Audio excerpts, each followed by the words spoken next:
A light magnitude 2.8 earthquake hit 7.9 kilometers, 4.9 miles, away from Antigua, Guatemala, Departamento de Sacatepequez, Guatemala, in the evening of Thursday, July 10, 2025 at 8:58 p.m. local time, GMT-6. The quake had a very shallow depth of 5 kilometers, 3.1 miles, and was not felt, or at least not reported so. First to report, INETER after 9 minutes. The earthquake occurred 5 hours after a magnitude 2.9 earthquake had hit on Thursday, July 10, 2025, at 3:57 p.m.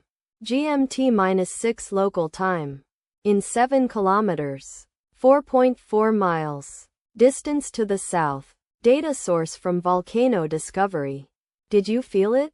Let us pray. May the earthquake that occurred not affect our brothers and sisters there.